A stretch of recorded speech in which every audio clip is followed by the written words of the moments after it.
Oui, quand Hildegarde est décédée, donc je vous ai dit qu'elle est décédée juste un mois après cette histoire-là, l'évêque de Bingen, il n'aimait pas trop Sainte Hildegarde, parce qu'Hildegarde avait osé dire des vérités. Voilà, c'était une prophétesse, elle recevait du Seigneur des paroles et elle les disait même aux évêques, et même de son temps, l'empereur Frédéric Barberousse avait élu son propre pape, un antipape. Donc il y avait deux papes du temps d'Hildegarde. Il y avait le vrai qui avait fui et le faux qui avait été mis par Frédéric Barberousse. Et Hildegarde a semoncé très fort Frédéric Barberousse et le faux pape. Et elle allait, parfois, elle quittait son monastère, elle prenait son cheval jusqu'à ses 81 ans. Et elle allait dans un couvent dire les 4 vérités à un supérieur ou une supérieure à qui le Seigneur lui disait, voilà, toi, ça va pas. Parce qu'en fait, du temps d'Hildegarde, les gens devenaient abbés et abbesses parce que, voilà, ils étaient de la noblesse et il y a un des enfants qu'on donne à Dieu pour être consacré, voilà. Ils n'avaient pas forcément une vocation, mais ça faisait bien, en fait, d'avoir un enfant abbé ou abbesse dans sa famille. Et donc, c'est pas toujours les meilleurs, les gens qui avaient vraiment un appel. Enfin, ils le faisaient plus pour le prestige, etc. Et d'ailleurs, Hildegarde ça n'existait pas, je pense, de son temps, mais elle va faire des sermons. Et elle va entre autres dire que les cathares qui existaient à ce moment-là, donc du temps d'Hildegarde, les cathares sévissent. Et elle va dire, vous les prêtres, c'est à cause de vous que cette hérésie est arrivée, prêtres, évêques, etc. Parce que vous vivez dans la richesse et le luxe, et que forcément cette hérésie qui essaye de faire le pendant, en fait, c'est des gens qui disent qu'ils veulent être purs, loin du monde, etc., pour résister parce que les prêtres du Seigneur dans l'Église, ou les abbés, les abbesses, les évêques, sont des gens qui vivent dans le prestige et le luxe. Donc voilà, il existe cette hérésie là maintenant, mais c'est à cause de vous. Cette hérésie, vous aurez beau la combattre, elle ne partira que quand viendront des saints qui vivront la pauvreté. Et c'est réalisé par Saint François et Saint Dominique. Et c'est en effet par la prédication de Saint François d'Assise sur la pauvreté que l'Église va être réparée de cette lèpre qu'avait le clergé de l'amour de la richesse et des biens et du prestige, etc. Donc une fois qu'elle est morte, l'évêque du lieu, ce qui se passe, c'est qu'il y a plein de miracles qui se passent sur la tombe d'Hildegarde. Donc d'abord, le jour de sa mort, il y a une grande croix, 2 arcs-en-ciel qui se croisent en forme de croix dans le ciel. Et plein de gens viennent sur sa tombe et plein de miracles se passent. Il faut dire que déjà du temps de sa vie d'Hildegarde, il y avait des miracles. Il y a plein de miracles. D'ailleurs, ils avaient commencé déjà à écrire tous ces miracles qui ont été repris après dans la vie d'Hildegarde par un moine. Entre autres, on parle, et c'est même mis en peinture dans le couvent à Bingen, d'une maman qui vient avec sa petite fille de 3 ans. Elle traverse le Rhin sur une petite pirogue pour aller à la rencontre d'Hildegarde. Et en fait, Hildegarde venait dans l'autre sens. Elle se retrouve au milieu du Rhin, l'une sur un bateau, l'autre sur l'autre. Et la maman lui dit, voilà, je suis venue te voir parce que ma fille de 3 ans est aveugle. Hildegarde prend de l'eau du Rhin, elle le met sur les yeux de la petite et elle voit, elle retrouve la vue. Hildegarde aussi donc exorcisait les démons de ceux qui étaient possédés que personne parmi les exorcistes n'arrivait à exorciser. Donc les exorcistes habituels cherchaient à faire l'exorcisme, ils n'y arrivaient pas, on envoyait à Hildegarde. Sur sa tombe, plein de miracles se passent. Mais alors les sœurs, elles n'étaient pas habituées à ça. Les bénédictines, elles sont contemplatives, elles ne sont pas là pour accueillir, faire un lieu de pèlerinage ou un lieu de... Voilà, que leur couvent soit un lieu où il y a plein de monde qui arrive, mais des milliers, quoi. L'évêque est venu et il a ordonné à Hildegarde, je t'ordonne, par le nom de Jésus, d'arrêter les miracles. Et elle a arrêté les miracles. Elle a obéi même là-haut. Et, plus loin encore, ils ont été brûlés demande, je veux dire, qui avait été faite par le peuple, d'essayer de reprendre tous les miracles qui s'étaient passés du temps de sa vie. Ils ont brûlé, ça a dû être réécrit par après, par des gens qui ont voulu garder ça, mais caché, de façon cachée. Et Hildegarde, en fait, a été toujours par le peuple considérée comme une sainte. Il n'y a pas eu de son temps, de son vivant, il n'y a pas eu une demande officielle de canonisation, etc. Mais c'était tellement flagrant qu'elle était sainte. Même le pape Innocent III qui lui dit je vous ordonne d'écrire ce que vous entendez, ce que vous voyez, car cela est du même ordre que les grands prophètes de l'Ancien Testament, Isaïe, Ézéchiel et Jérémie. Donc ça a été reconnu grâce à Saint Bernard, parce que Saint Bernard de Clairvaux connaissait... Hildegarde avait fait appel à lui en lui disant « Qu'est-ce que je fais ? Moi, je n'ai pas envie... Elle n'avait pas envie de montrer au grand jour. Dieu lui demandait de parler de ce qu'elle voyait, et elle était tremblante de parler de tout ça. Elle n'avait pas envie, mais c'est Bernard de Clairvaux qui va parler à Innocent III. Innocent III étant un ancien moine bénédictin de Clairvaux, et qui va lui dire, il y a une moniale là-bas à Besse qui reçoit des révélations, mais elle a besoin de votre soutien.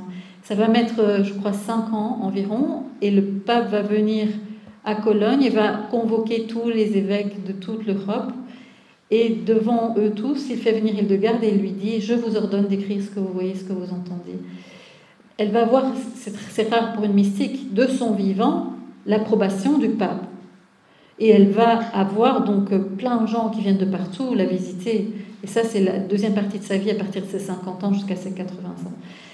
Donc c'est une femme qui a pourtant été reconnue comme prophétesse, mais l'évêque du lieu, enfin voilà, comme elle l'était, elle disait ce que le Seigneur lui disait de dire. C'est pas toujours bien accepté, hein, de dire attention, voilà. Elle va être cachée, enfin ses écrits vont être... c'est les moines qui l'aimaient beaucoup, comme Guibert de Gembloux, etc., qui va d'ailleurs récupérer les manuscrits, ils vont copier, les copistes, les moines copistes vont copier tous ces manuscrits, et en Belgique, à Gand, on a des manuscrits originaux du temps d'Hildegarde. On les a montrés quand je suis voilà. à la session. Oui, à Gand en 2009. Voilà. En 2009, on a pu aller visiter ces manuscrits originaux à la Bibliothèque nationale de Gand. Là. Enfin, ça appartient à l'État, quoi. Et puis, il y a eu des copies de ça, il y a plusieurs manuscrits, des différents livres. Et c'est seulement maintenant que Hildegarde est revenue à la lumière. Il y a d'abord eu le docteur Erska qui s'est intéressé aux écrits d'Hildegarde et qui a utilisé les remèdes pour ses patients et qui a vu les bienfaits, puis qui a commencé à les faire connaître. Strello aussi par la suite. Et puis c'est arrivé un peu dans le monde entier. Et moi, quand Hildegarde m'appelle, je vous dis qu'elle m'a appelée, c'est en 2009. C'est seulement en 2012 qu'elle est docteure de l'Église. Donc 3 ans après, elle devient docteure de l'Église. Et là, moi, je me disais, mais je vais maintenant avoir plein de médecins chrétiens qui vont venir s'intéresser à Hildegarde. Il y en a eu quelques-uns du Canada qui sont venus suivre mes cours de la Martinique. Mais un médecin qui n'est pas du tout chrétien de Belgique. Bon, il y en a un médecin, Van Eken, qui est hildegardien bien avant moi, hein, un flamand, Louis Van Eken. Mais un qui serait venu suivre mes cours, il y en a un qui est venu, mais il n'est pas chrétien. Et par contre, les médecins chrétiens du renouveau et tout, à qui je parlais d'Hildegarde, ça ne les intéressait pas. J'étais assez étonnée. Pourtant, Hildegarde devient docteur de l'Église. Maintenant, il y en a un autre de France qui a suivi mes cours en ligne. Alors, je crois que j'ai terminé de répondre à ta question. La traduction. Vers combien de langues est-ce que ça a été traduit, mais vers le français, qui s'est occupé? Jérôme, il y a édition Jérôme Millon, de Cause et Remèdes, et ça dépend les livres en fait, parce qu'elle a écrit plusieurs livres, et c'est pas la même personne qui a fait toutes les traductions. Le livre des mérites de la vie a été d'abord traduit par les bénédictins, du latin au français, et puis maintenant récemment encore traduit un peu d'une autre façon par le docteur Marin Trouvé et préfacé par le père Dumoulin.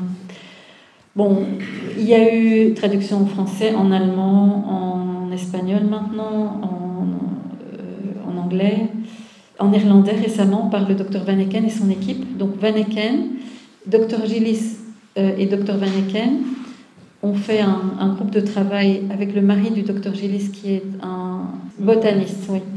Il a fait des recherches justement pour traduire en néerlandais. Ils ont dû prendre toutes les autres traductions qui existaient pour voir quelle était la plante. Il faut savoir qu'il y a certaines plantes où on n'est pas sûr que c'est celle-là ou c'est celle-là. La dernière question. Est-ce qu'il y a encore des écrits à traduire? Tu as envie de traduire? Est-ce qu'il y a encore des traduits? Tu peux traduire en luxembourgeois. Est-ce qu'il y a encore des textes qui n'ont pas encore été traduits? Non, tout a été traduit. Non, te garde. Merci. Je veux juste dire, j'ai regardé, et Saint François d'Assise est né 2 ans après la mort de Hildegard. Ah, ben voilà. Et Saint Dominique était déjà né depuis 9 ans. Il avait 9 ans. Eh ben voilà, merci. Ben donc vous voyez que Saint Hildegard les a prophétisés. Et il est mort quand, François? Il est mort en 1226, parce qu'il est mort assez jeune. Oui, il avait quel âge? Il avait... En 1181, donc il avait 40. Hildegard, elle meurt en 1179. Hein. Et François d'Assise naît 2 ans après. Incroyable.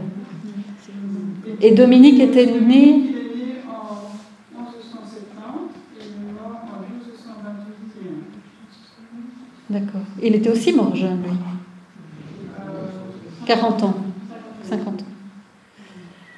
Et Saint Bernard, il est mort avant, il est mort en 1153. Oui. Oui, Hildegard l'a connue quand elle était plus jeune. Oui, parce qu'elle est morte à 81 ans. Donc, Elle est née en 1098. 1098, voilà. 1098. Et donc Bernard, lui, est né quand? Tu sais, toi? Oui. En 1090. Bernard naît en 1090. Donc il n'y a que 8 ans de différence. Donc il meurt jeune. Par rapport à Hildegard, en tout cas. Ok. Oui. Eh bien, l'année où Hildegard reçoit l'aide de Bernard par rapport au pape, c'est l'année des 49 ans d'Hildegard. Mais, non, l'année où Bernard fait l'appel au pape, c'est l'année des 42 ans d'Hildegard. Et c'est que quand elle a 49 ans que le pape fait la démarche de la reconnaître. Donc ça met, en fait, pas 5 ans, mais 7 ans. Entre ses 42 et ses 49 ans. Et donc, il y a 8 ans de plus pour Bernard. Oui. Et après, le cathare, l'hérésie, elle a disparu. Voilà, après, l'hérésie cathare a disparu d'elle-même avec l'arrivée de Saint François et de Saint Dominique qui ont prêché la pauvreté. C'est comme ça que Dieu guérit en fait des maux de son Église en suscitant des saints qui viennent reconstruire. Quand Jésus dit à François « reconstruis mon Église », c'est ça. Et ça me fait penser à la vision d'Anne-Catherine Emmerich avec les démolisseurs. Quand je parle de ça, il y a les constructeurs de l'Église, Saint François, il y a les démolisseurs de l'Église, les autres. Hein. Et on n'a jamais été autant attaqués dans notre Église. Donc on doit vraiment, nous, demander au Seigneur la grâce d'avoir le zèle et le courage. Anne-Catherine Emmerich dit, ce qui est dommage, c'est qu'ils n'ont pas autant de zèle pour construire que ne l'ont les autres de zèle pour détruire. Donc soyons tous des zélés pour aller construire l'Église et transmettre la foi autour de nous. Alors, je continue quand même. On va arriver donc à la 24e vertu qui est le courage. Ah ben justement, le zèle, le courage. On va demander le courage pour s'opposer à la paresse spirituelle. Alors, il dit ceci. Pourquoi devrais-je endurer une vie pénible et fatigante et supporter de nombreux malheurs sans avoir commis beaucoup de péchés? Chaque créature a le droit d'être ce qu'elle est. Et combien de gens pleurent et hurlent et s'infligent des douleurs physiques au point de pouvoir à peine survivre. Pourtant, leurs mœurs restent dépravées, ils accumulent les péchés que leur rapportent leurs efforts. Moi, j'ai une vie meilleure que les autres car je cherche le confort et je fuis le travail. Je n'en veux d'ailleurs aucun. Si je fuis le travail et tout ce qui peut me nuire, pourquoi Dieu trouverait-il de quoi me blâmer ? Saint Hildegarde dit que la paresse suit l'injustice car elle néglige la justice et n'est pas vigilante envers la foi. Au contraire, son esprit est aveugle et elle ne se tourne pas vers Dieu avec sincérité. Ce personnage a un visage d'enfant et des cheveux blancs, car les intentions des hommes qui pratiquent la paresse ne tendent pas vers la discipline en matière de sagesse et de modération, lesquels cherchent à se rendre utiles. Quand ces hommes agissent, ils sont stupides et instables et ils montrent une grande versatilité d'humeur, car ils n'aiment pas l'honnêteté, mais leur hésitante paresse. Lorsque l'homme s'entoure de ténèbres indolentes, de la négligence en raison de sa vie oisiveté, et qu'il étouffe l'entrain qu'il devrait mettre dans ses actions, il néglige d'effectuer des actions bonnes et efficaces et on ne peut y discerner la moindre trace de bienheureuse vertu. Il est plongé dans l'ennui, il vit dans l'ennui, il ne mobilise pas son âme en vue de son salut, et il ne fait pas travailler son corps. Ô cendre, de la cendre, misérable poussière, dit le courage. Dès le premier jour où tu as été formé, tu as été un poison, comme sont à présent empoisonnées tes actions stériles. Tu n'es même pas comme le ver qui travaille à creuser sa galerie pour trouver sa nourriture, ni même comme l'oiseau qui prépare son nid, qui recherche anxieusement son repas pour se maintenir en vie. Qu'y a-t-il de vivant en ce monde qui n'aurait souci de subsistance ? Rien. En effet, cette vie ici-bas, est bien loin de celle souhaitée qui règne au paradis.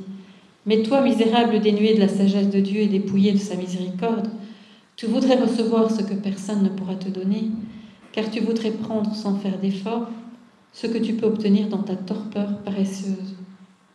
Quant à moi, je suis une servante dotée de la force du lion, c'est-à-dire le salut de l'humanité dans la chambre royale, et j'aspire au bienfait de Dieu. Je vole partout comme quelqu'un qui déploie son manteau. Voilà pourquoi les hommes qui parlent toutes les langues et qui appartiennent à tous les pays, qui veulent demeurer dans le bien, m'appellent et veulent que je sois leur compagnon. Toi, ils te considèrent comme un cadavre important. Alors il est représenté par tous les attributs que saint Paul dit qu'il faut se revêtir de la cuirasse de la foi. Voilà, courage, force, zèle et vigueur. Dans la vraie vie en Dieu, Jésus nous dit « N'ai-je pas la force de sauver ? D'un seul mot, je bénis et je sauve. Aussi, ne gis pas sans ressources. Je peux te donner mon esprit de force. Il n'est pas seulement donné à mes anges, mais également à vous. Ouvre ton cœur et écoute. Demande et il te sera donné. Par la puissance de mon esprit de force, je peux te faire prêcher ma parole. Chacun de nous. Et ma tradition 3 fois bénie, à l'extrême de ta capacité. Heureux es-tu, toi qui obtiendras mon don, et par ce don obtiendras la force de vivre dans l'obéissance de la foi, dans la droiture, la joie et la paix. Aussi ne gis pas sans ressources et dans la peur.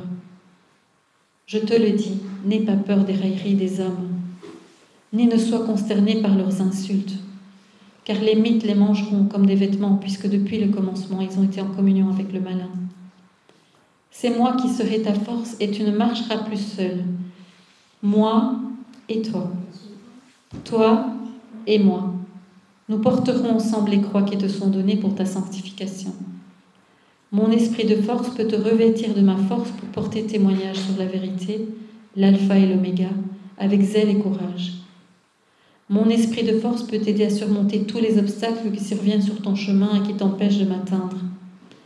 Dans la puissance de mon esprit, tu deviendras comme un guerrier plein de courage et de vigueur. Fortifié par sa puissance, tu fortifieras mon sanctuaire contre l'ennemi et contre la transgression.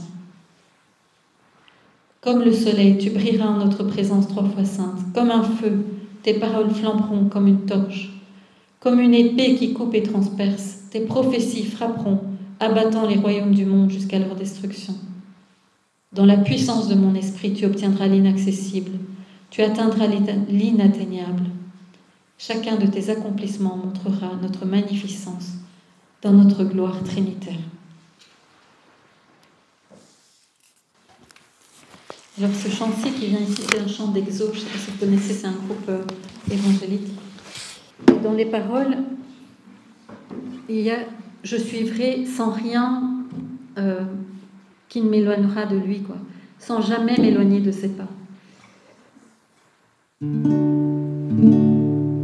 Je suivrai mon Seigneur et mon Maître, sans jamais m'éloigner de ses pas, sans que rien ici-bas ne m'arrête, et sans rien que le chant de sa voix. Je vivrai de bonheur et de grâce, de l'amour que son cœur m'a donné, et que rien ici-bas ne l'efface. C'est le vœu de mon âme assoiffée. Un seul instant auprès de toi vaut bien les heures et la route. Tout pour autant que ce soit toi qui m'accompagne au parvis de ta joie. Je suivrai mon Seigneur et mon Maître, sans jamais m'éloigner de ses pas, sans que rien ici-bas ne m'arrête, et sans rien que le chant de sa voix. Je vivrai de bonheur et de grâce, de l'amour que son cœur m'a donné, et que rien ici-bas